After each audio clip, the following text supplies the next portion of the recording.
नमस्कार, नादीप्स किचनमध्ये आपले खूप खूप स्वागत. सध्या नवरात्री सुरू आहे आणि त्यामध्ये आपण उपवासाचे वेगवेगळे पदार्थ बघत आहोत. यामध्ये आज आपण उपवासाची झटपट तयार होणारी इडली आणि चटणी कशी बनवायची हे बघणार आहोत. ही इडली अगदी तांदळाच्या इडलीसारखी टम्म फुगते, सेम चवीलाही तशीच लागते, दिसायलाही पांढरी शुभ्र दिसते. विशेष म्हणजे जाळीदार आणि मऊ होते. इडली सोबत आपण जी उपवासाची चटणी बनवणार आहोत ती सुद्धा बनवायला फार सोपी आहे आणि चवीला अप्रतिम लागते. शिवाय उपवासामध्ये पोटभरीचा नाश्ता होतो, म्हणूनच तुमच्या सोबत ही रेसिपी शेअर करत आहे. अशाच नवनवीन रेसिपीसाठी नादीप्स किचनला सबस्क्राइब करा. इडली बनवण्यासाठी इथे मी 2 वाट्या भगर घेत आहे. हे वरीचे तांदूळ भाजून न घेताच आपण इथे वापरलेले आहेत. आता यामध्ये आपल्याला अगदी थोडासा म्हणजे पाव वाटी साबुदाणा टाकायचा आहे किंवा एक हाताची मूठ भरेल एवढा साबुदाणा तुम्हाला टाकायचा आहे. यामध्ये पाणी टाकायचं आणि हे व्यवस्थित मिक्स करायचं. चमच्याच्या साहाय्याने आपण हे व्यवस्थित मिक्स करूया. हे व्यवस्थित मिक्स करून घ्यायचं किंवा हाताने चोळून घ्यायचं, म्हणजे त्यामध्ये जे पांढरटपणा असतो किंवा पॉलिश असतं ते निघून जातं. आता हे पाणी आपल्याला काढून टाकायचं. इथे मी पाणी काढून टाकलं आहे. 2 पाण्याने ही भगर मी स्वच्छ धुवून घेतली आहे आणि यामध्ये पाणी टाकून पुन्हा एकदा हे मिक्स करायचं, कारण भगर तळाला जाऊन बसते. त्यामुळे या प्रकारे हे मिक्स करूया.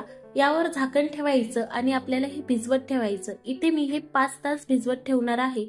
वरई आणि शाबू तुम्ही जेवढा जास्त भिजवताल तेवढी इडली टम्म फुगते, त्यामुळे हे रात्रभर भिजवलं तरी चालेल. इथे जवळपास 5-5.5 तास झाले आहेत. हे व्यवस्थित भिजलं आहे. मी तुम्हाला दाखवते. या पद्धतीने भगर आणि शाबू फुलला आहे.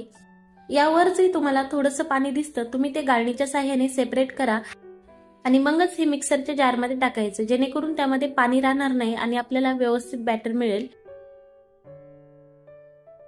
हे मी मिक्सरला लावून वाटून घेतलं आहे. याची एक पेस्ट तयार केली आहे. तुम्ही पाहू शकता. डोश्याला वापरतो तशी अगदी चिकट नाही, थोडीशी दरदरीत ही पेस्ट तयार केली आहे. जसं आपण तांदळाच्या इडलीसाठी पेस्ट बनवतो सेम त्याच पद्धतीने ही पेस्ट बनवायची.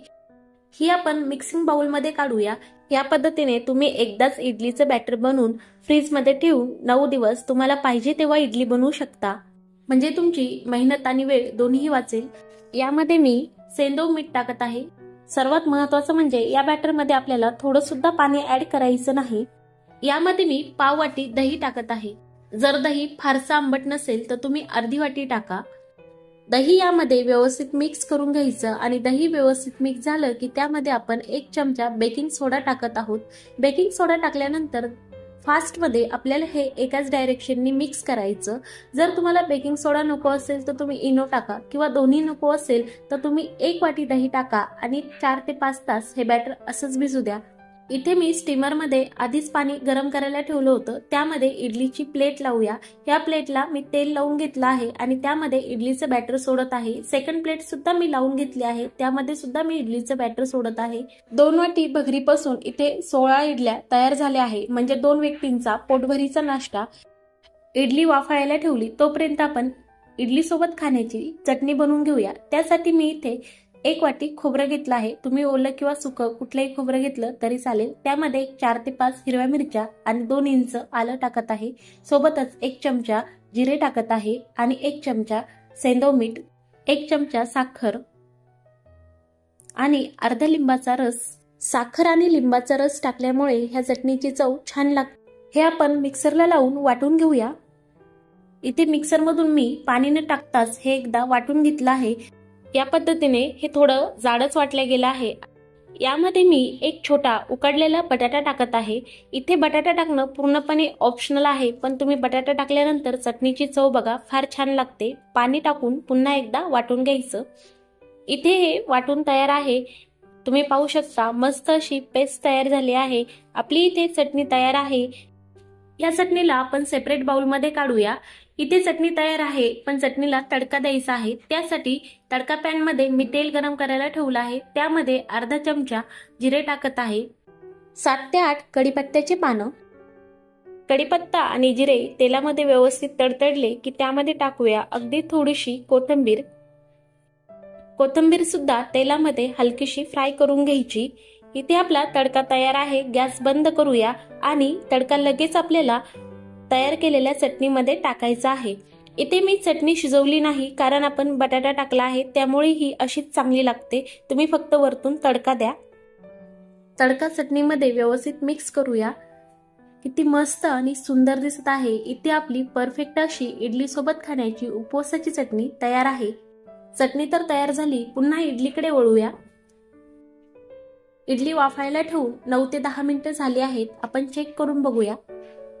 तुम्ही पाहू शकता, तुम्हाला इथे टम्म अशी इडली फुगलेली दिसेल. मी इडलीमध्ये एक स्टिक घालून बघत आहे. स्टिकला इडली अजिबात चिटकली नाही, म्हणजे परफेक्ट अशी इडली तयार आहे. मी तुम्हाला ही इडलीच्या प्लेटमधून सेपरेट करून दाखवते. ती सहज सेपरेट होते. थोडीशी इडलीची प्लेट थंड होऊन द्यायची आणि नंतरच इडली काढायची. तुम्ही पाहू शकता इडलीला किती मस्तपैकी जाळी आली आहे. सेकंड इडली सुद्धा तुम्हाला दाखवते. या इडलीला सुद्धा मस्त अशी जाळी आली आहे. कोणी म्हणणारच नाही की ही उपवासाची इडली आहे. अगदी तांदळाच्या इडली सारखी सेम दिसते. तर मस्तपैकी टम्म फुगलेली मऊ अशी इडली तयार आहे. सोबतच उपवासाची चटणी. ही इडली चवीला अप्रतिम लागते. अगदी मऊ मुलायम बनते, पांढरी शुभ्र दिसते आणि सोबतच आपण जी उपवासाची चटणी बनवली आहे तिची टेस्ट सुद्धा हटके आहे. तुम्हाला मी इथे एक इडली फोडून दाखवत आहे. तुम्ही पाहू शकता आजपर्यंत इडली जाळीदार बनली आहे.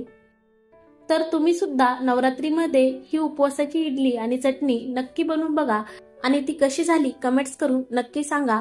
आणि नादीप्स किचनला सबस्क्राईब करायला विसरू नका. पुन्हा भेटूया अशाच नवीन रेसिपी सोबत. धन्यवाद.